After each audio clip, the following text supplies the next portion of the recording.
রজব আলী ভাইয়ে কইলা আজকাল দুইজন শিল্পীর নাম কইলা সেরকম গান হইতো, কিন্তু আমার এই সময় মনে হয়ে গেছি গা তাই যে ভাবে কইছেন পরেনি গায়িকাই নাই ভাবলাম আর এবার কত আশা লাগে আমরা কইছি, কত আশা লাগে আমরা কত আশা লইয়া কইছি, পরে যদি দেখা যায় একটু ভাবলাম আর তাইলে তো আমরা বলতেই গেল ভালো যত কষ্ট করে আইছে।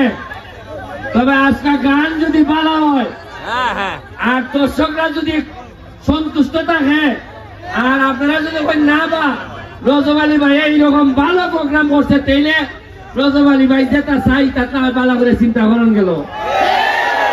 রজব আলী ভাই উপজেলার দ্বারাই তো চাই, এখন সে কর্ম দিয়ে তুই প্রমাণ করতো না কিতা আর উনকা কিতা কইতাম রজব আলী ভাই পালা করে গান বাজ না করলে ফুলাইতে কিন্তু খাই দিব।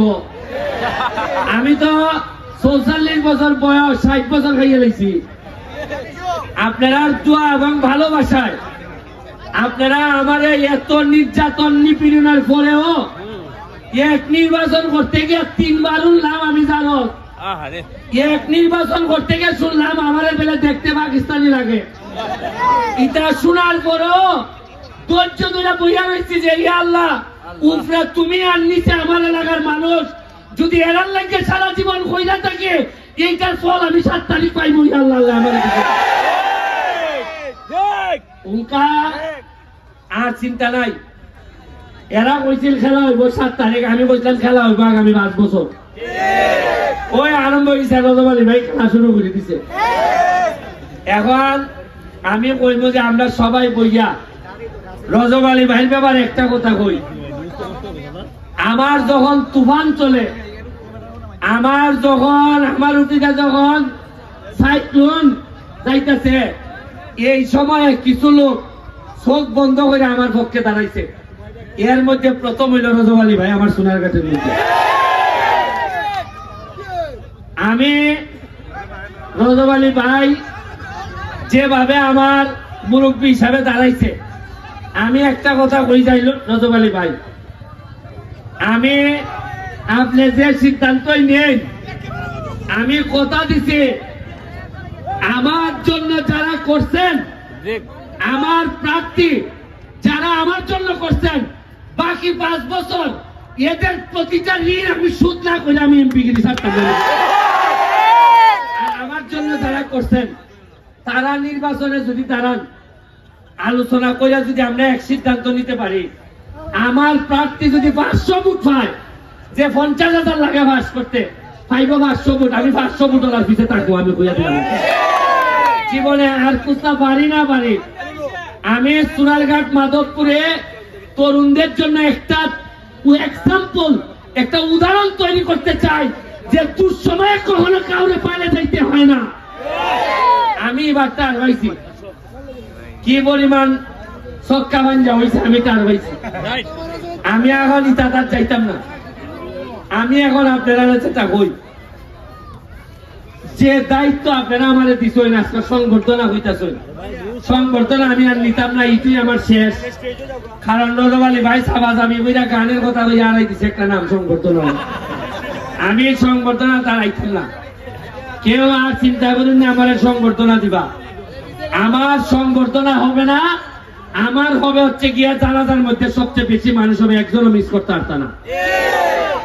আমি এখন হইল গিয়া আসল খাম হয়, আমার লোক দিয়া দিচ্ছেন ৮ লাখ, ৫ লাখ ভোটার আর বাচ্চা মিলে ৮ লাখ আছে না নি। আমি এমপি বহুত যে ঠান্ডা পড়ছে, আমার সরকার থেকে কম্বল দিচ্ছেন ১,০০০, আমার মানুষ দিচ্ছেন কত, কম্বল দিচ্ছেন কত, আমি খোলারে কম্বল দিতাম। আচ্ছা ৮ লাখের মধ্যে বলো না ১ জিত বাদ, ৪ লাখ ওই বাদ, ইলেকট্রিক কম্বল দিতা না, ৪ লাখের থেকে ২ লাখও বাদ, এরা কম্বল দিত না। ৫০,০০০ মানুষ যদি অভাবী থাকে তাহলে আমি ১,০০০ কম্বল দিয়ে কেমনে কিতা করতাম। এরপরে আবার শুনছি জায়গায় জায়গায় বেলে কাটিং হয়। এরপরে ব্যক্তিগত ভাবে তদবির হইয়া আরো 3000 কম্বল আনছি আমি আমার ব্যক্তিগত তদবির কইরা। কত হইল? 4000। 4000-এ মাধবপুর আর সোনারঘাট মিলিয়া 180টা হইয়া পড়ে। 180টা একটা ইউনিয়নে আমি কম্বল দিতাম পারি। তাও কেমনে? আমি আরো 2000 এক্সট্রা, 3000 এক্সট্রা বানাইছি, কম্বল আনছি। ফুটবল 2.5 লাখ টাকার ফুটবল বাচ্চা লাইছি। মুখা এমন হয়েছে আমি বাড়িতে আইলই উড়তে আইয়া ওই জানালার চিবা দেখো তাড়াতাড়ি ফুটবলটাতে লাও। আমি আজকাল জিগাইলাম যে এরা যেভাবে তাও দিয়া জিগায় এরা কোনো আমার বুট দিছে নি তো উড়ু ভাবে ফেলে দিছে বল ফাইনালি ফাইনালি আজকাল তো এখানে ভাই উড়তে জিগাইছি গোল গেছি আজকাল জুড়ি ফুলাইতে রাস্তা আটকে আমার ওই সাউন্ড নিয়ে বেবু সাউন্ড নিয়ে আজকে আবার তুমি তো তোমার এলাকাত বলতো এখানে একটা দিয়া যায় মানে আমার বল এমপি বানাই দিছে। আমি তারপরে কইছি সারা জীবন এই আগামী 5 বছর আমার গাড়ির পিছনে বল থাকবো। যারা সাহস আছে গাড়ি আটকে গেলি ভাই বল একটা দিয়ে যাই বন্ধ করতে। আরে অধিকার আদায় করতেছি কই আমি ব্যারিস্টার সুমন তোমরা এমপি যা চাও যা চাও নিজে যেহেতু চুরি করতাম না সেও চুরি করবার লেগে দিতাম। এখন দেখবা ওই যে জায়গা 7 নম্বর ইউনিয়নের রাস্তা বেশিরভাগ খাসি চাইলে হ্যাঁ এটা 20 বছর ধরে হয় না। তবে এটা দায় শুনে একবারে রজব আলী ভাই আমার রাখতে আসত না কারণ তাই না মনে মন্ত্রী পাইছিলা না নি এই 1 কিলোমিটার করছো মন্ত্রী একবারে কোনাটার মধ্যে 1 কিলোমিটার ঘের হইতো সারা উপজেলা ইউনিয়নের 1 কিলোমিটার বাকি থাকতো। আর আমিও নেন আমি হইলাম এমপি আর আপনারা যারা পাইছিলেন এরা পাইছিলাম মন্ত্রী। আমার উপরে মানুষের যে আশা বোঝা যায় যেমন আমার ভাই মিনিস্টারের আমার আশা এরা যে ওই ভাই এগুলা লিস্টি ধরাই দেয় আর ধরাই দিয়ে আমার আমরা বাসাটাতে আপনারা যাই নৌকা গিয়া দেখবেন আমার বোঝা যায় ওই এই পানির মধ্যে আটা বাড়াইলে যে মাছে টুকরাই দেখছেন আমার যেমন এইভাবে টুকরাই দেখছেন চাইনা নিতে গা আমি ভাবছিলাম যে ওখান তারে বুকো টাইনা নিবো মুখা দেখি ওখান তারে তুই বাগল লাগবো যে তার আমার করছে।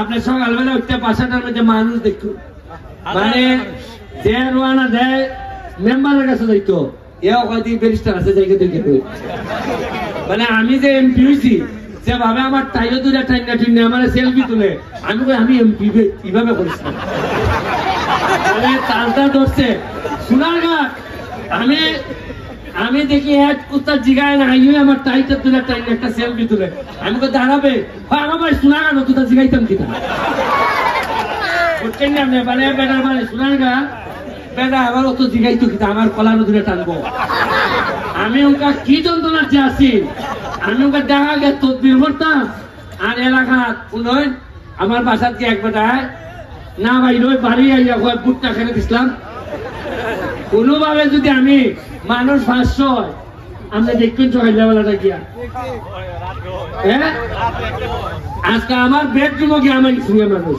যেখানে আমি ঘুমাই একলা বেটিও দেখি কাগজ পেয়ে হাঁটাহাঁটি করতেছে বেটি যাইতে যাইতে আমার কোনার গিয়া হারিয়েছে অত মানুষের মধ্যে আর আমি যাইতেছিলাম বাথরুমও আমি দরজা খুঁজছি দেখি বেটিও ধরে হাঁটা ধরছে বাথরুমে আমি বললাম ভাই ওইটা বাথরুম আমি তো লাগাইছি তাড়াতাড়ি আমি জানি যে আমি কি যন্ত্রণা আছি আমরা মানে আপনারা কি তা বলছেন আপনারা তো মনে করেন যে এমপি হিসেবে নয় বেটা মানে ওকে সেন্ট্রুম দিয়ে হাঁটবো কি সেন্ট ওই ময়লা নদীর নামছিলাম আপনারা কইতারেন যে এমপি আপনি খেলে ময়লা নামলা গোসল করলা খেলে 650 মানুষ আইছে সারা বাংলাদেশ থেকে এরা আমরা ময়লা পরিষ্কার করতো ইটা ময়লা কোনে রান্নি ইটা ময়লা তো সোনারঘাটের মানুষের ময়লা পরিষ্কার করতে আইছে 650 মানুষ সারা বাংলাদেশ থেকে নিজের টাকা দিয়া বাস সিটির গুলা বানাইছে অথচ আমি 12টা বাজে 1টা বাজে 2টা বাজে সোনারঘাটের একটা মানুষও নামে না এরা গলা পর্যন্ত ময়লা নামিয়া মানুষের মল মূত্র ইটা পরিষ্কার করতেছে সোনারঘাটের দেখি একটা লোক নামে না। আমি দেখলাম শর্মপুরি গিয়া যে এরা কইব 650 মানুষ ইয়া কইব ব্যারিস্টার কোন এলাকার এমপি এলাকার একটা মানুষ আমরা কি তা হামলা ইসলাম না তা একটা মানুষ নামলো না। তখন লাস্টে আমার বুদ্ধি হইলো যে আমি যদি ময়লা দেখবে জায়গা তো যে এলাকার এমপি ময়লা দেখবে জায়গা এই এলাকার আর কর্মীর তো কোনো দোষ থাকে না। ওই লাস্টে বাধ্য হইয়া আমি ইসলাম মনে করছিলাম এই জায়গা বন্ধ যাইমু এমন নিচে আমার নিচে মুখ থেকে উঠিয়া আমি যখন উঠছি উঠিয়া যে ঠুট যে ভাগ আছি নিচে আমার ইচ্ছা কিছু ময়লা এখন ই ময়লা লই ওই ঠান্ডা আর ছাড়ে না এখন ডাক্তারে গেছি ঢাকা মেডিকেল কয় আপনি যে ময়লার নামছেন ইচ্ছার কারণে ভাইরাল ইনফেকশন হয়েছে ওটা আমি কেমনে বুঝাইতাম যে আমার এলাকার লোক যখন নামে না ইজ্জত যখন কমে জায়গা তখন এমপি তো আগুন জাত দেওয়া দায়িত্ব নিয়ে জায়গা আর আমি এই 5 বছরে আপনারা আর কিছু পারি না পারি আমার সোনারঘাট মাধবপুরের মানুষে কোনোদিন অন্য এলাকার মানুষের সামনে আমি বিচ্যুত হতে দিতাম না আপনারা মন সাহস নিয়ে চলবা যেখানে লাগে আমার রেফারেন্স দিবা মনে রাখুন সোনারঘাট মাধবপুর খালি একটা এমপি বানাইছে না একটা ইতিহাস রচনা করে দিছে বাংলাদেশের মাটিতে আমি যে পরিমাণ ভোটে জিতছি সারা বাংলাদেশে কেউ এইভাবে জিতছে না এরা সর্বোচ্চ ভোট লাগালে আমি একটা অফিসে গেছিলাম গিয়া দেখলাম এই অফিসের সকলে আমি হইয়ালাই বঙ্গভবনে গেছিলাম গিয়া দেখলাম বঙ্গভবনের সকল মানুষ মনে হয়েছে যে আমার এলাকার মানুষেরা আর এরা এমপি আমি আপনারা লেখা দোয়া করে যাইতেছি আপনারা এই রজব আলী ভাইরা কইমু আমার লিস্ট দিন আপনার 7 নম্বর ইউনিয়নের পুরা লিস্ট দিবা কোনানো কোনানো কাম করতে আপনি আর একটা জিনিস কইয়া দিই আমি সিদ্ধান্ত নিছি আমার যে বরাদ্দ হইব ইউনিয়ন ওয়ারি আমি একবারে ব্লাঙ্ক চেকের মতো কইরা আমার যারা আসল লোক বা আওয়ামী লীগের সভাপতি সেক্রেটারি যারা আসল তারা লইয়া ব্লাঙ্ক চেকের মতো দিয়া দিব যে এই কাজ আপনার আইছে এই কাজ আপনি করবা এবং এটা ফেসবুকে জানাই দিবা যে কয় টাকা পাইছে আর কয় টাকা খরচ করছে উনকাতে ফুলাই এটা যে ভাগ না আমার অতটা তরল লাগতো না এরই দুইটা ভাড়াই দিব আমার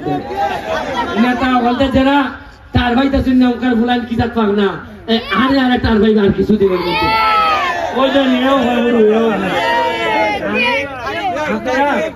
আরেকটা জিনিস এইখানে তুই কিতা কইলে যে জি কিতা কইলে পাতলা মারিস না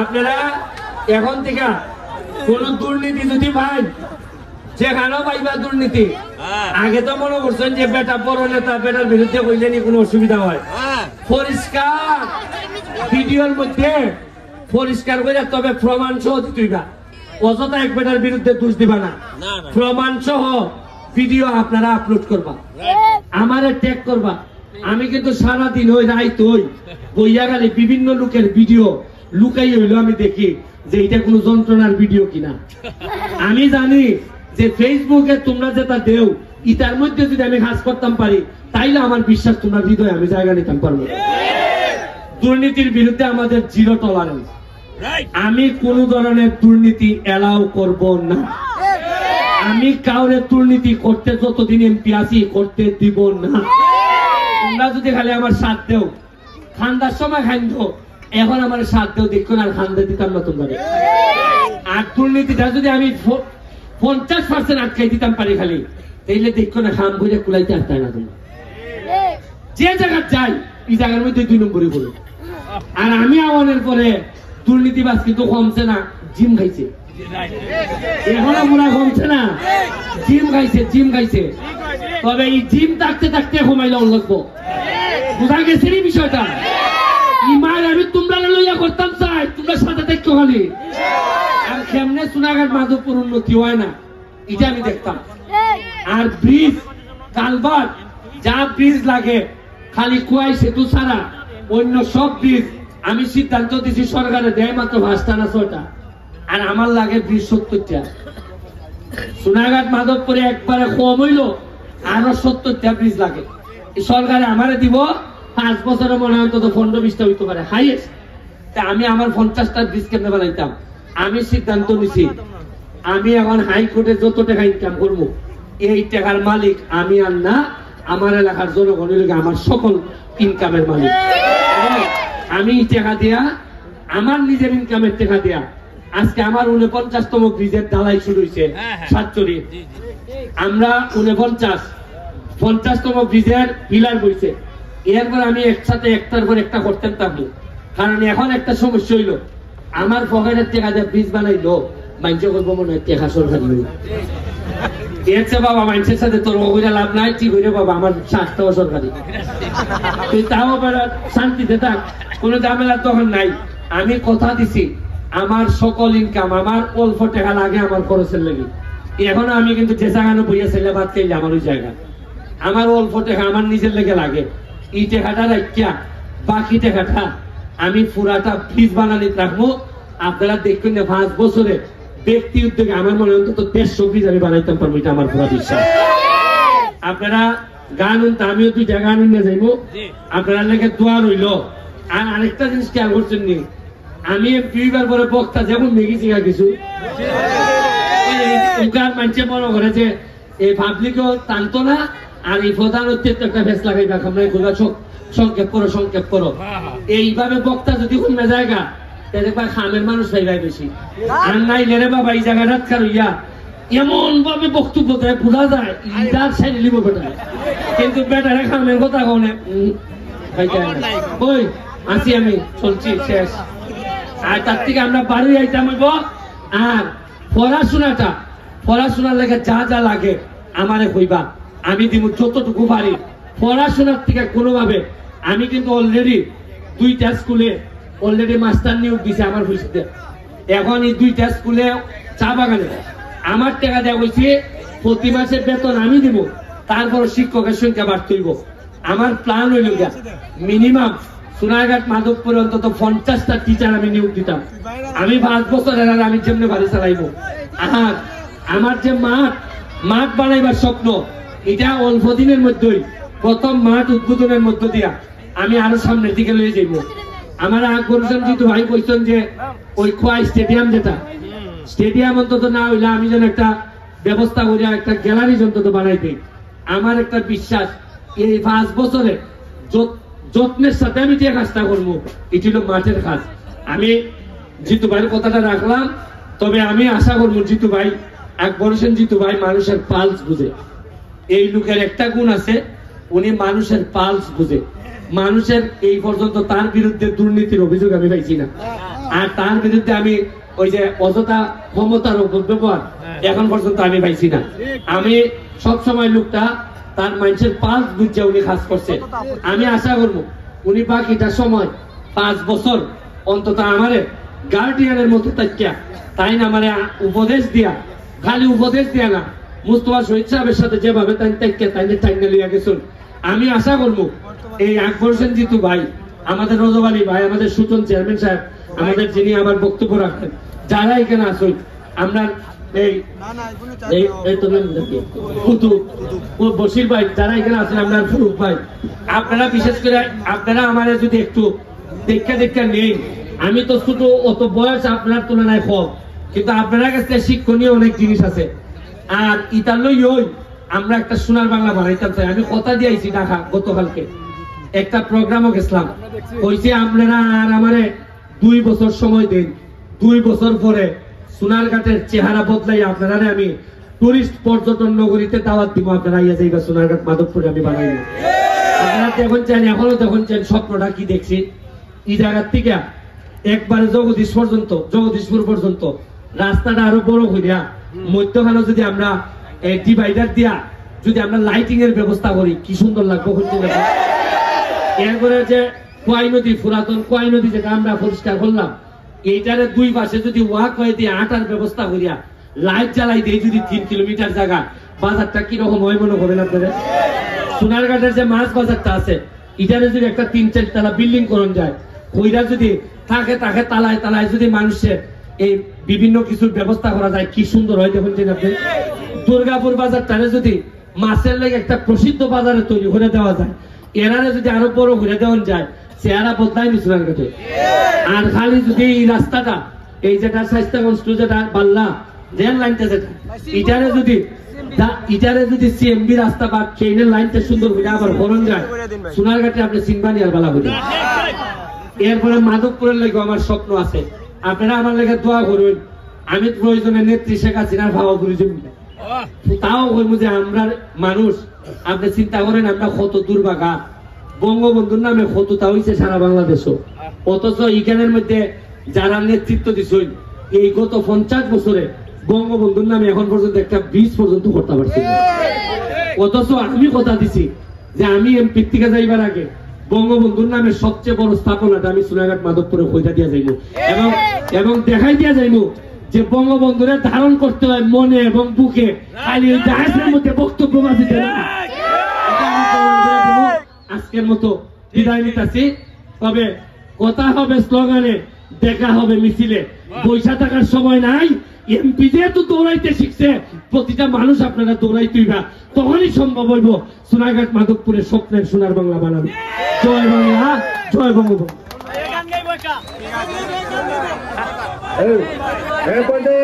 প্রধান অতিথি সাহেবকে ছাত্রপাড়া ইউনিভার্সিটির পক্ষ থেকে ক্রেজ দিবেন, ছাত্রপাড়া ইউনিভার্সিটির পক্ষ থেকে ক্রেজ দিবেন আলহাজ মোহাম্মদ রজব আলী চেয়ারম্যান সহ নেতৃবৃন্দ।